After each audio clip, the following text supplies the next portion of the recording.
Assalamualaikum warahmatullahi wabarakatuh.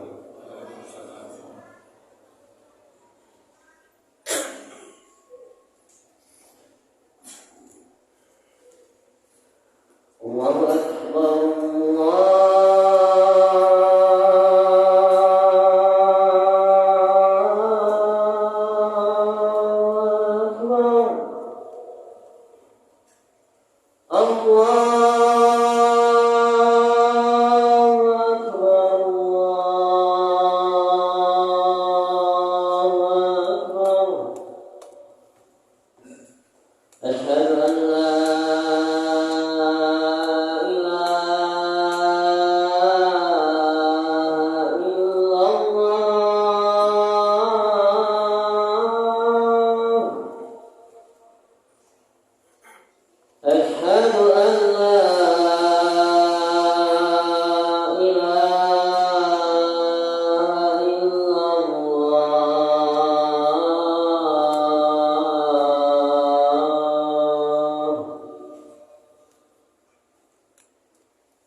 Alhamdulillah. Alhamdulillahilladzi nahmaduhu wa nasta'inuhu wa nastaghfiruh wa na'udzu billahi min shururi anfusina min sayyiati a'malina may yahdihillahu fala mudilla lahu wa may yudlil fala hadiya lahu asyhadu an la ilaha illallah wa asyhadu anna Muhammadan 'abduhu wa rasuluhu la nabiyya ba'dahu al-mab'uts rahmatan lil 'alamin. Allahumma shalli wa sallim ala habibina wa syafi'ina wa qurrati a'yunina sayyidina Muhammadin wa ala alihi wa ashabihi ajma'in. Amma ba'du fa ya ibadallah, usikum nafsi bi taqwallah faqad faza al-muttaqun kama amara Allah ta'ala fi kitabihil karim. A'udzu billahi minasy syaithanir rajim. Ya ayyuhalladzina amanu taqullaha haqqa tuqatih wa la tamutunna illa wa antum muslimun. Hadirin sidang Jumat rahimani wa rahimakumullah. Hari ini adalah hari bersejarah buat kita umat Islam, khususnya di Indonesia. Karena Jumat ini adalah Jumat yang berada di antara dua peristiwa penting.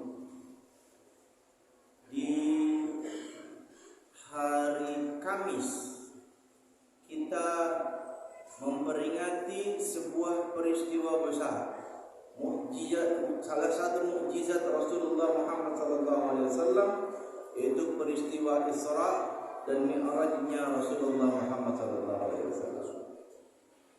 Sementara tidak sampai sepekan lagi, yaitu tanggal 14 Februari 2024, kita sebagai bangsa Indonesia akan menghadapi sebuah transisi kepemimpinan, pemilihan pemimpin. Ada 5 yang kita pilih: DPD, DPR RI, DPRD tingkat 1, DPRD tingkat 2, dan Presiden Wakil Presiden.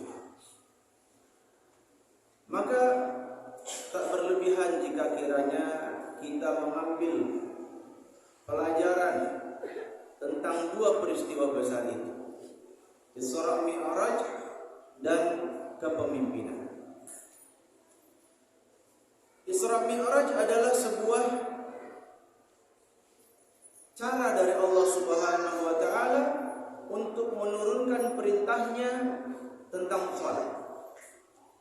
Ketika Allah memerintahkan Rasul puasa, Rasul Allah cukup katakan, ya ayyuhalladzina amanu kutiba alaikumus siyamu kama kutiba alal ladzina min qablikum la'allakum tattaqun.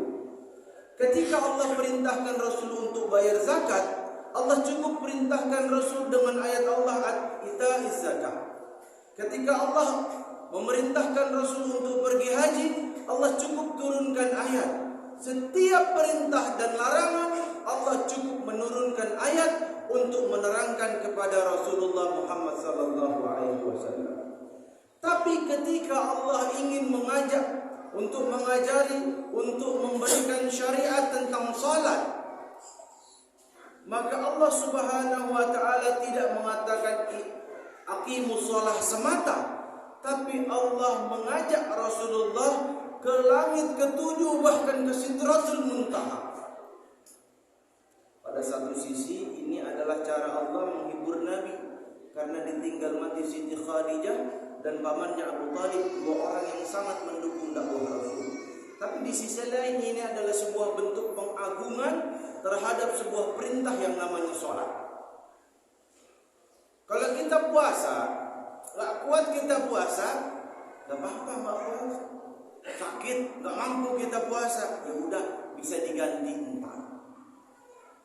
Gak mampu kita bayar zakat, miskin kita, gak wajib bayar zakat.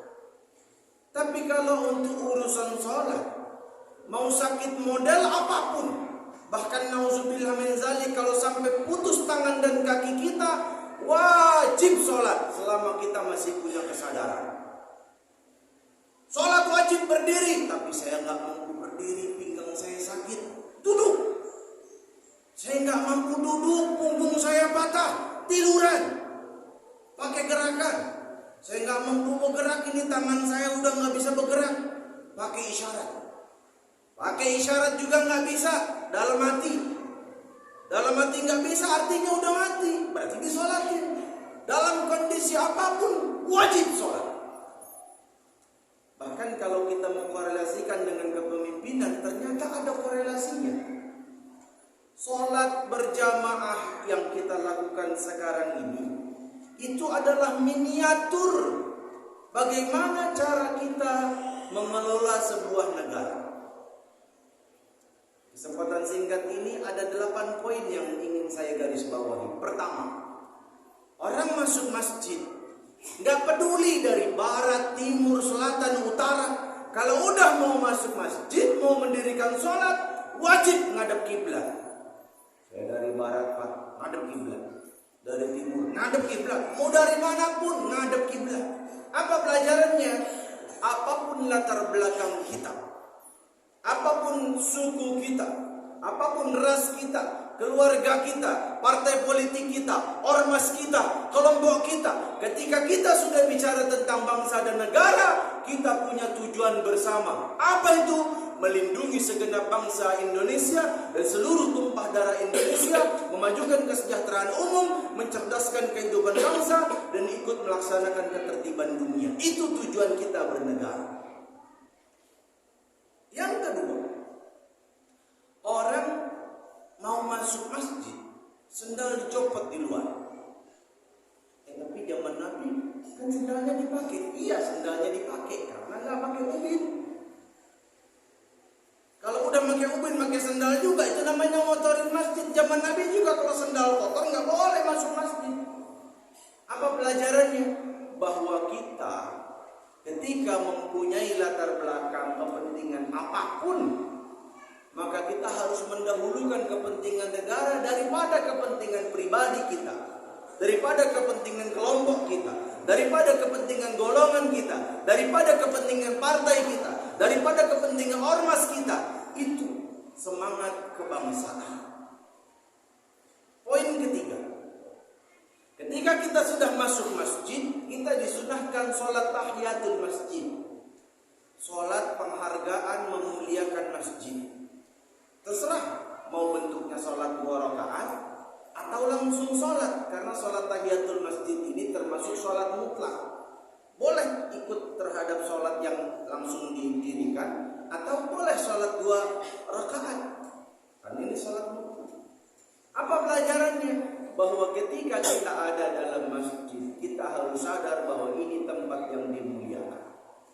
Jangankan kampanye dalam masjid, bahkan mengumumkan barang hilang pun haram di masjid. Hilang sendal kita, nggak boleh diumumin. Pengumuman sendal Pak Jono hilang, nggak boleh. Justru kalau ada orang ngomong kayak begitu di masjid, disunahkan kita ngomong mudah-mudahan kagak ketemu. Saking tercelaknya berdagang, mengengat urusan pribadi di masjid, saking tercelaknya. Apalagi kalau sampai kampanye di masjid, terkutuk bener orang lakuin begitu. Yang keempat, ketika sholat ingin didirikan, kita sholat berjamaah. Rapatkan barisan lurus. Apa maksudnya? Kita sebagai bangsa gak bisa sendiri-sendiri. Kita harus berjamaah. Ntar lagi pemilu, mulai banyak indikasi kecurangan. Berjamaah kita. Ngapain? Jadi wartawan dadakan. Semua kita punya HP. Rekam semua bentuk kecurangan, laporin. Jangan takut.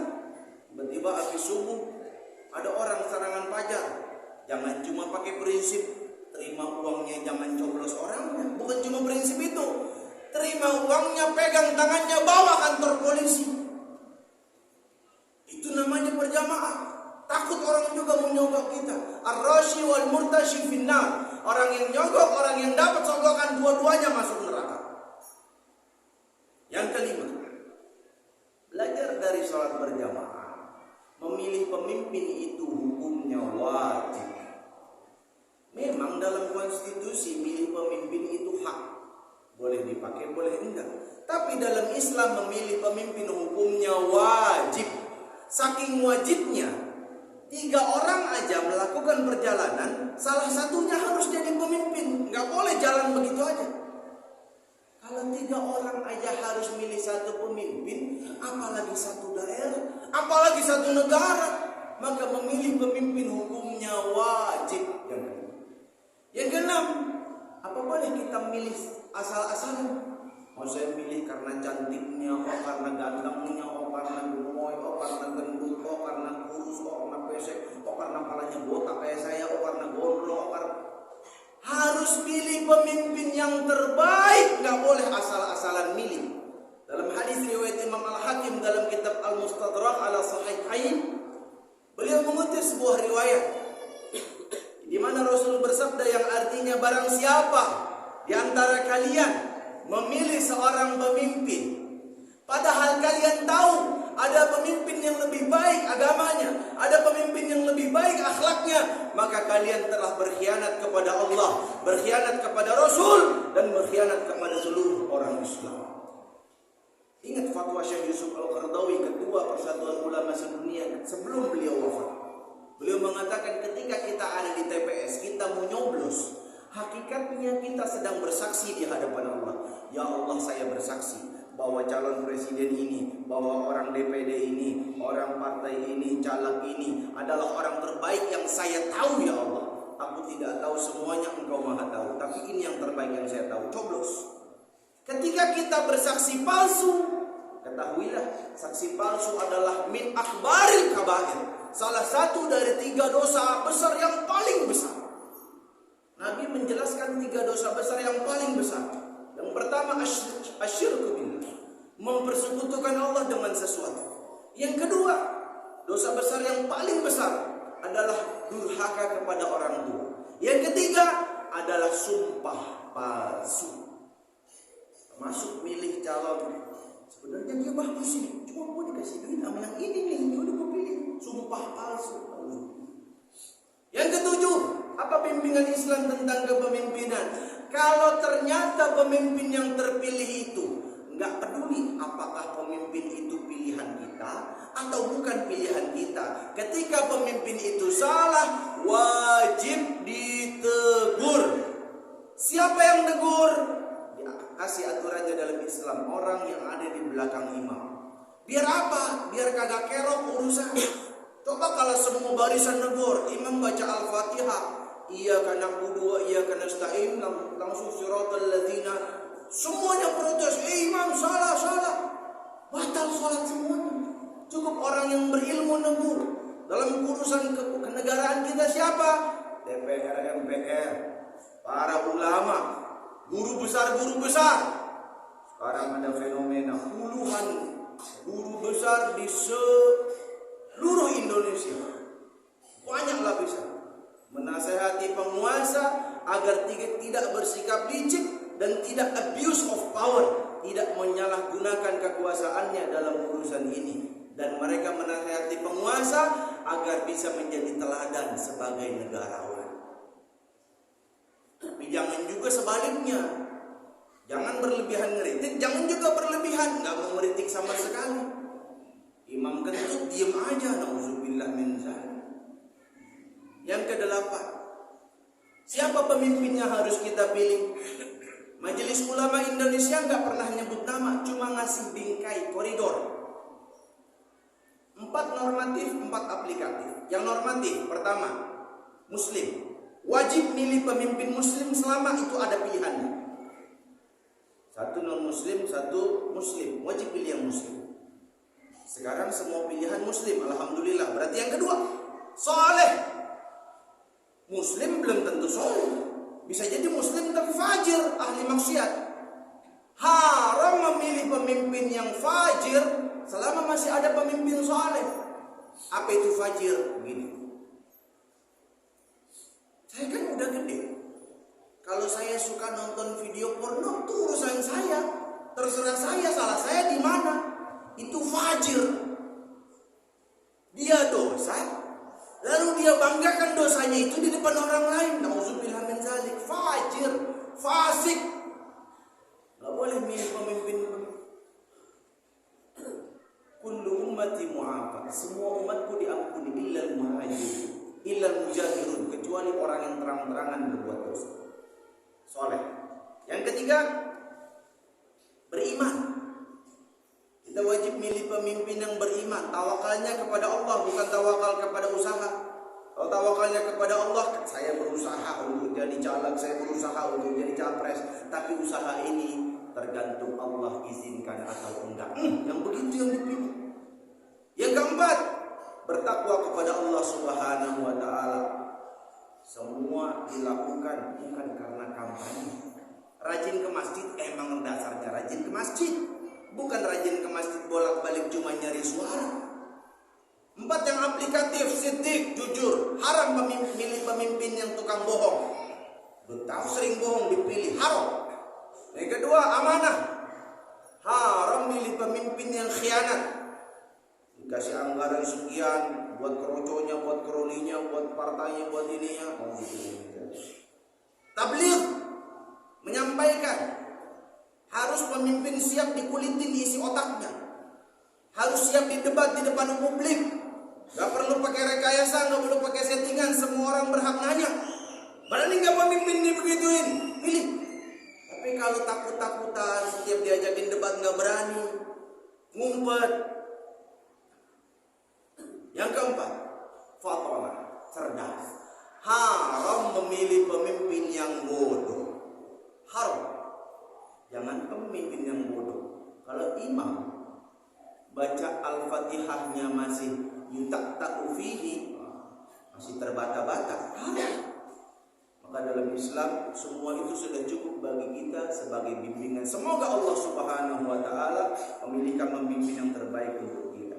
Sebagai penutup, Al-Fakir ingin membacakan ayat Allah surah Al-Isra ayat 71. A'udzubillahi minasyaitonir rajim. Yauma nad'u kulla unasin biimamihim faman utiya kitabahu biyaminih faulaika yaqra'una kitabahum wa la yuzlamuna fatila. Ingatlah suatu hari di mana hari itu kami panggil setiap umat dengan pemimpinnya, dan barang siapa yang diberikan kitab dengan tangan kanannya, maka mereka akan membaca kitab itu dan mereka tidak dianiaya sedikit pun. Apa yang dimaksud pemimpin dalam ayat ini? Al-Imam Ibnu Katsir menafsirkan 4. Yang pertama maksudnya adalah nabi dan rasul. Yang kedua maksudnya adalah amal soleh. Yang ketiga maksudnya adalah ahli hadis. Yang keempat maksudnya adalah orang yang kita pilih sebagai pemimpin. Anta ma'aman ahbabta, engkau akan bersama dengan orang yang engkau cintai.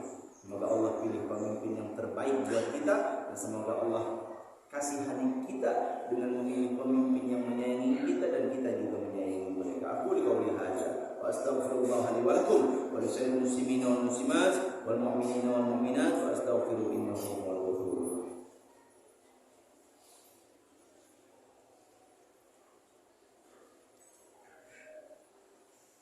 Alhamdulillahilladzi arsala rasulahu bil huda wa dinil haqqi liyudhhirahu 'ala dini kullihi wa kafa billahi shahida. Asyhadu an la ilaha illallah wa asyhadu anna Muhammadan 'abduhu wa rasuluhu la nabiyya ba'dahu al-mab'uts rahmatan lil 'alamin. Allahumma shalli wa sallim 'ala habibina wa syafi'ina wa qurrati a'yunina sayyidina Muhammadin wa 'ala alihi wa ashabihi ajma'in. Amma ba'du, fa ya ibadallah, usikum wa nafsi bi taqwallah faqad fazal muttaqun kama amara Allah ta'ala fi kitabihil karim. A'udzu billahi minasyaitonir rajim. Ya ayyuhalladzina amanu taqullaha wa tanzur nafsun ma qaddamat lighad wattaqullaha innallaha khabirun bima ta'malun. Innallaha wa malaikatahu yusalluna 'alan nabi ya ayyuhalladzina amanu sallu 'alaihi wa sallimu taslima. Allahumma shalli 'ala sayyidina Muhammad wa 'ala ali sayyidina Muhammad wa 'ala sayyidina Ibrahim wa 'ala sayyidina Ibrahim wa 'ala ali sayyidina Muhammad wa 'ala sayyidina Muhammad wa barik 'ala sayyidina Ibrahim wa 'ala sayyidina Ibrahim fil 'alamin innaka Hamidum Majid. Allahumma ighfir lil muslimin wal muslimat wal mu'minin wal mu'minat al ahya'i minhum wal amwat innaka sami'un qaribun mujibud da'wati ya qadil hajat. Rabbana hab lana min azwajina wa dhurriyyatina qurrata a'yun waj'alna lil muttaqina imama. Allahumma ansur ikhwana mujahidin fi Filistin. Allahumma ansur ikhwana mujahidin fi Gaza. Allahumma ansur ikhwana mujahidin fi kulli makan fi kulli zaman. Allahumma ahlikal kafarata wal musyrikin wa shattit shamlahum wa farriq jam'ahum wa zalzil aqdamahum. Allahumma ansurna 'alal qawmil kafirin. Rabbana atina fid dunya hasanah fil akhirati hasanah wa qina azabannar. Subhana rabbika rabbil izzati amma yasifun, salamun 'alal mursalin walhamdulillahi rabbil alamin.